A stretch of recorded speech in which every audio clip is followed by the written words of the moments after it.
Volumes. Similar to what we did with um, similar areas, similar volumes follows the exact same pattern. So if we have an object, so let's deal with a cuboid. If I was to have a cuboid that looks something like this, forgive the rubbish drawing, that measures 10 centimeters by 2 centimeters by 3 centimeters. So obviously we can say that the volume of this is going to be 10 times 2 is 20 times 3 would give you 60. So the volume would be 60 cubic centimeters. If I was to apply a factor of 2 enlargement to that, and also this is nowhere near drawn to scale, again just forgive the rubbishness of the drawing. So that was 20 centimeters, 4 centimeters, and 6 centimeters. If I work out the volume of that cuboid, 20 times 4 would give you 80, times 6 would be 480. So again, when you multiply your values by your lengths of one dimension by a factor of 2, that's not working out for the volume. So what we really need to do here is get our scale factor for lengths, and then this time we need to cube it. So if we are multiplying by 2 to work out the similar lengths, the similar volumes, it's just a case of multiplying by 2 cubed. So that's going to be multiplying by 8. So you'll realise that when you multiply 60 by the 8, that does indeed give you 480 cubic centimetres. So when we're dealing with similar volumes, we get our scale factor, and this time we just cube it. So let's take a wee look at example 5 then. Coffee is sold in cups which are mathematically similar. A large cup has a base of 10 centimetres wide and holds 625 mils. Let's annotate that. A medium cup has a base of 8 centimetres, and I want to find the volume of the medium cup. Okay, so I want to work out this volume. So let's mark new and old. So the thing we want to know, that's going to be the new shape, and this is the old shape. So scale factor is new over old. So that's going to be 8 over 10,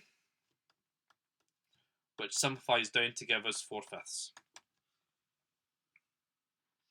Now we're going to cube that because we're dealing with similar volumes. So I can say that VSF, volume scale factor, is going to be 4/5 cubed, which will give me 64 125ths.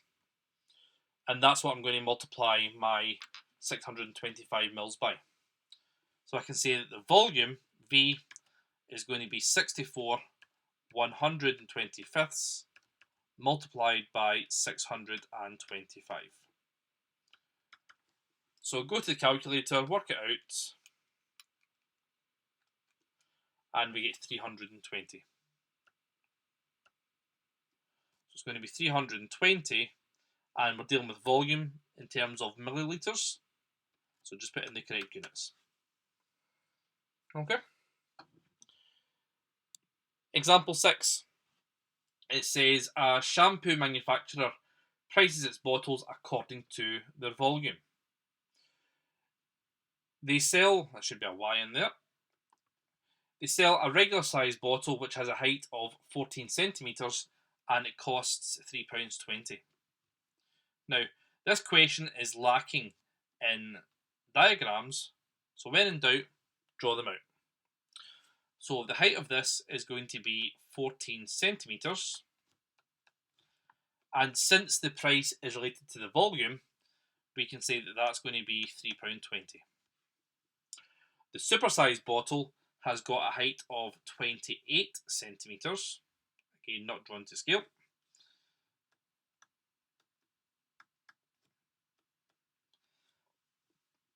And I want to work out the cost of the supersized bottle. Okay, so let's mark it new and old. So the thing we want to know is on the bigger shape, so that's going to be the new one, and this is the old shape. Okay, so let's deal with corresponding values.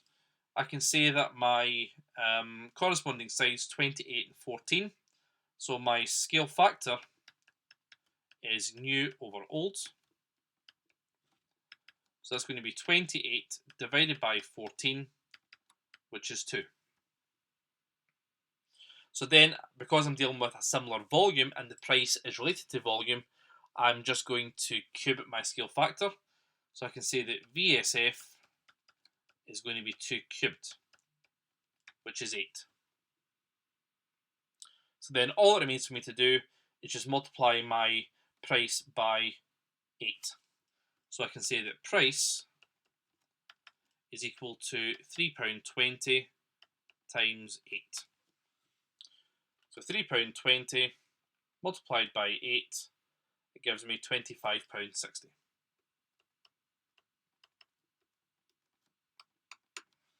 Okay. And that is working with similar volumes.